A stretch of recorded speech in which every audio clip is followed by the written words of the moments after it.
Olá, meu irmão, minha irmã, bom dia, bem-vindos ao nosso encontro da reflexão da Palavra de Deus.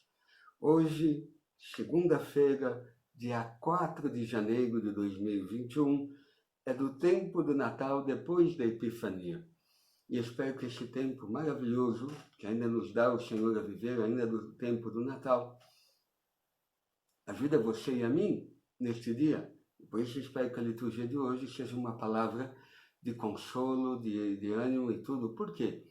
Porque a liturgia de hoje nos dá o segredo. Se queremos ser cidadãos do céu, se queremos já aqui na terra viver como gente do céu, aquele que de verdade tem o Espírito de Deus nele, aquele que de verdade professa Jesus. Por quê? Porque a primeira leitura de hoje é da primeira carta de São João, capítulo 3, do versículo 22, e entra no capítulo 4, versículo 6. Aqui São João, a primeira coisa que ele diz, que qualquer coisa que a gente pedir a Deus, a Cristo, ele nos concede, ele nos atende. Por quê?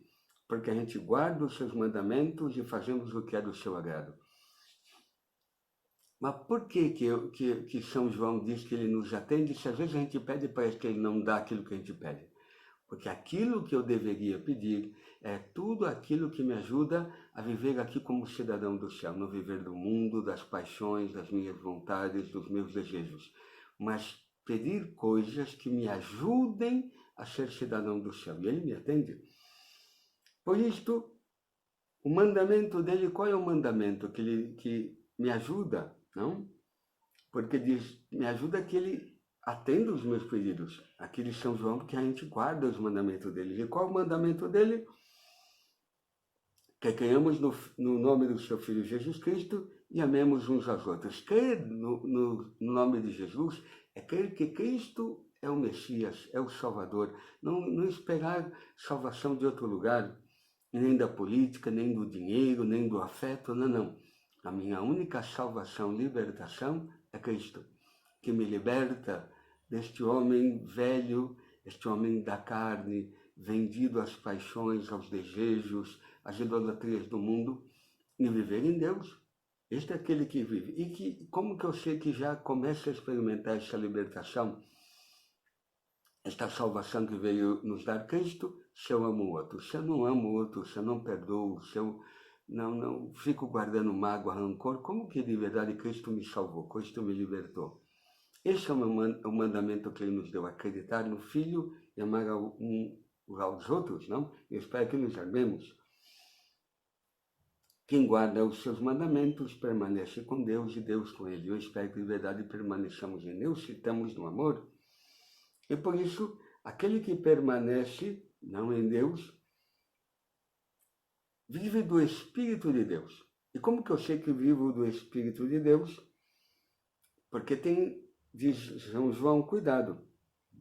Não acrediteis em qualquer espírito, mas examinais os espíritos para ver se são de Deus.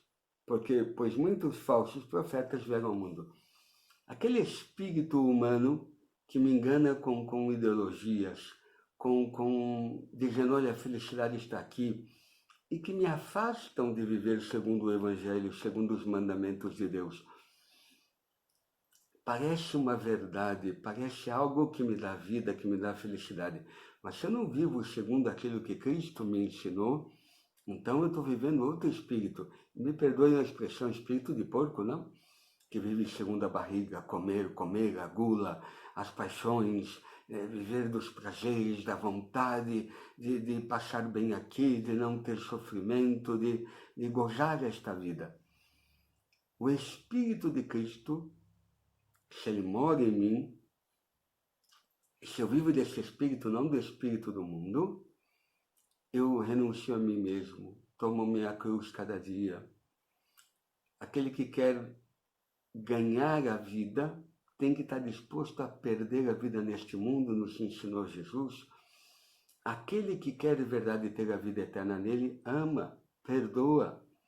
Se vocês não perdoarem os pecados que os outros vos fazem, o vosso Pai não perdoará o vosso, e assim por diante. É só pegar todo o resumo da doutrina que Jesus nos ensinou. Este é aquele que vive do Espírito de Deus, não do Espírito do mundo. E diz aqui São João, não? Este é o critério para saber se uma inspiração vem de Deus. Todo espírito que leva a professar que Jesus Cristo veio na carne é de Deus. E todo espírito que não professa Jesus não é de Deus. É o espírito do anticristo. Mas o que é professar que Cristo veio na carne? Cristo entrou na história, aceitou nossa precariedade, a nossa humanidade. É um Deus encarnado. Nós, às vezes, queremos sair da nossa história, não aceitar a nossa realidade, a história que Deus permite. Como eu vou entrar na fé? Como eu vou de verdade viver fazendo uma experiência de Deus? Quando Deus entrou na história, é verdade que Cristo não tinha pecado, mas ele aceitou a precariedade humana, passar fome, chorar, ou seja, ele aceitou os combates da nossa condição humana. É este que pode fazer uma experiência de Deus, é este que pode de verdade professar que Cristo veio na carne. Porque vê que Deus age na nossa carne, na nossa história. Não uma coisa alienada, que Deus vem aqui me tire a cruz, me tire sofrimento, sem doença, sem problema. Não, ver que Deus fortalece a mim para que eu entre na doença, entre no sofrimento, entre na cruz. Não porque sou masoquista, mas é que aí, vivendo uma vida na história, ver Deus encarnado na minha vida. É aí que eu posso ter esse Espírito de Deus e viver de verdade segundo Deus. Não viver com o Espírito do anticristo, porque é assim que termina um pouco a carta. Filhinhos, vós sois de Deus e vós vencestes o anticristo, pois convosco está quem é maior do que aquele que está no mundo. Os vossos adversários são do mundo, pois se agem conforme o mundo, e o mundo lhes presta ouvido. Nós somos de Deus, e quem conhece a Deus, escuta-nos. Quem não é de Deus, não escuta. Ou seja, como me prova que de verdade eu vivo em Deus? Se eu vivo a castidade, a fidelidade do matrimônio, né? Acredito na importância da castidade, viver a sexualidade segundo a vontade de Deus, não viver a sexualidade de qualquer jeito, né? Segundo o que prega o mundo, o importante é o prazer, o importante... Não. Eu dou o exemplo da sexualidade que talvez seja mais fácil da gente entender, mas poderíamos aplicar ao egoísmo, à soberba, à avareza, à inveja, à luxúria, tudo aquilo que me faz viver fora desse espírito do mundo, das idolatrias, das paixões, é aquele que venceu o anticristo.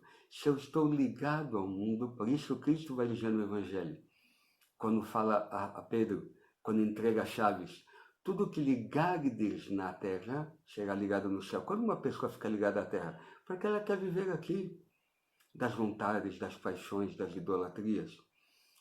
Tudo aquilo que desligares na terra será desligado no céu. Significa uma pessoa que renuncia a viver aqui, amando o mundo, as paixões, as idolatrias, é aquele que de verdade ficou livre do mundo para de verdade ficar livre para o céu, para ligar-se ao céu.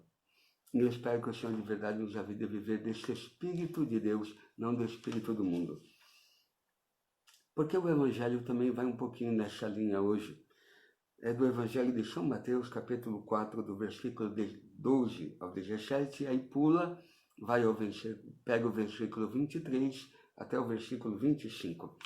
Depois que João é preso, Jesus deixa Nazaré, a sociedade onde ele se criou, e vai até Cafarnaum, que fica às margens do mar da Galileia, no território de Zabulão e Neftalí, para se cumprir o que foi dito pelo profeta Isaías. Terra de Zabulão, terra de Neftalí, caminho do mar, região do outro lado do rio Jordão. Galileia dos pagãos, o povo que vivia nas trevas, viu uma grande luz, e para os que viviam na região escura da morte, brilhou uma luz. Qual é o problema? Por que Cristo não sai de Nazaré e vai até Jerusalém? Perto dos sacerdotes, mestres da lei, fariseus. Não, a gente que vivia, talvez o acolheria, a gente que vive da Torá, da Escritura, já tinha os ritos, a sinagoga. Por que ele não foi até eles? Supostamente, o acolheriam com mais facilidade, teria um povo que o obedeceria, que o escutaria, e aí seria mais fácil ele fazer a missão. Não. Justamente foi os que mais rejeitaram. Porque quem é que está aberto a acolher aquilo que Cristo veio trazer? Por isso que Cristo é aquele que aparece como luz no meio das trevas. O homem de hoje, como o homem de sempre, aquele que vive do espírito do mundo, apoiado no mundo, vivendo das paixões do mundo, está nas trevas, está na morte. Pelo medo que temos da morte, estamos escravos do demônio e fazemos a sua vontade, nos lembra a carta aos Hebreus no capítulo 2. Ou seja, Cristo veio destruir esta morte para nos tirar da escravidão do demônio, de não ter medo, estar livre do medo. Medo de não ser feliz, medo de não amar, medo de ficar frustrado e não se realizar, porque Cristo me liberta desses medos. Aí me liberta do medo de amar e eu posso amar. Me liberta do medo de não ser feliz segundo a minha cabeça, a minha ideia de felicidade, e viver a felicidade da vontade de Deus na minha vida, que às vezes não é a minha vontade, mas eu ainda assim vou ser plenamente feliz, entendeu? Ou seja, é aquele que de verdade vive outra coisa. Aparece uma luz onde? No meio dos pagãos, no meio daqueles que viviam nas trevas, na morte, supostamente viviam no mundo. É aí que Cristo quer aparecer como luz, no mundo. Porque se supõe que os judeus, aqueles que viviam na sinagoga e no templo, já não estavam no mundo, deveriam já estar em Deus, já tinham todas as condições para. Por isso, meu irmão, minha irmã, eu e você, o fato de estarmos na igreja, termos a missa, não sei, as orações, ter todo um aparato religioso, deveria nos dar já a liberdade de nos colocar no céu. Mas não é garantia. Eu posso estar dentro da igreja e ser um cara das trevas do mundo, das paixões. E Cristo quer aparecer nas minhas trevas como luz.